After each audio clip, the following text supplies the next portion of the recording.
Good morning, student. Today our topic is nutrition in amoeba. You all know that amoeba is unicellular organism, single-celled organism. Amoeba is heterotrophic in nature. Heterotroph का मतलब amoeba depends on another food particles or another organism for its food requirement. Amoeba can live in both fresh water and marine water, hence it is aquatic in nature. The shape of amoeba is irregular. अब अपने बात करते हैं nutrition in amoeba. Amoeba engulf the food particle. Amoeba में भी nutrition क्या है? Holozoic nutrition. Intake of food from outside the body and digestion of food take place inside the living organism. Amoeba, when amoeba या food particle come in contact with amoeba, amoeba क्या करेगा? एक cup shape structure बनाएगा जिस structure का name क्या है? Pseudopodia. With help of this pseudopodia, amoeba engulf the food particle. The process by which amoeba obtain food, this process is known as phagocytosis. ऐसी process जिससे अमीबा फूड का engulf करेगा उस प्रोसेस को क्या कहेंगे? phagocytosis. And the structure with the help of which amoeba obtain food, the cup-like structure is known to be pseudopodia. Now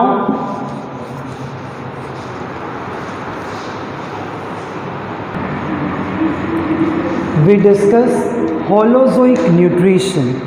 Holozoic nutrition का मतलब intake of food through mouth and digestion take place inside the body. Many living or almost all living organism intake the food through mouth and the process of digestion take place inside the body. What do you understand by digestion? The breakdown of complex food into simple substances. Digestion का मतलब जो complex food तुमने खाया तुम्हारी body ने उसे simple substances में break down किया. This process is known as digestion. अब बात करेंगे steps of holozoic nutrition. There are 5 steps of holozoic nutrition. First step is ingestion. Ingestion, intake of food through mouth is called ingestion. Second step is digestion.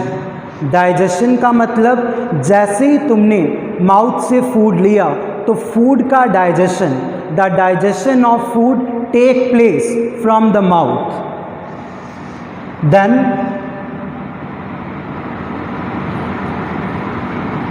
absorption, assimilation, and the last one is egestion. We talk about absorption and assimilation.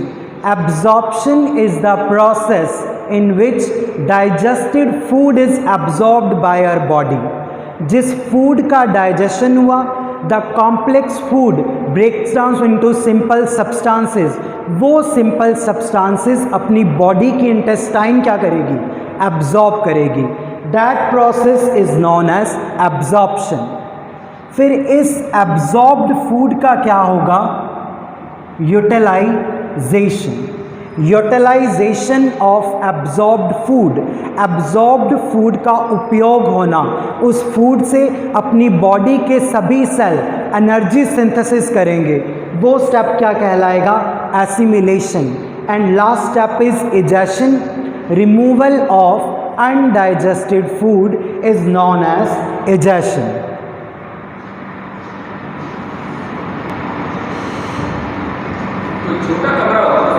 अब बात करेंगे human alimentary canal या फिर human digestive system.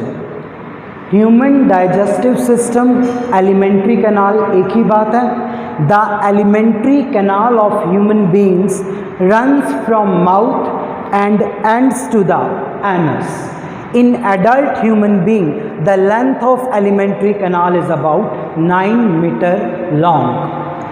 Mouth की बात करें, mouth के inside buccal cavity where teeth and tongue are present. Mouth opens into food pipe. Another name of food pipe is esophagus. Then esophagus open into J-shaped stomach which is present in abdomen, lower abdomen cavity. Stomach opens into small intestine. Small intestine is the major या most important portion of human digestive system where complete absorption and assimilation and even digestion take place. Small intestine opens into large intestine, then finally it leads to the anus from which ejection take place. अगर अपने mouth की बात करें, mouth में teeth and tongue are present. The intake of food take place from mouth.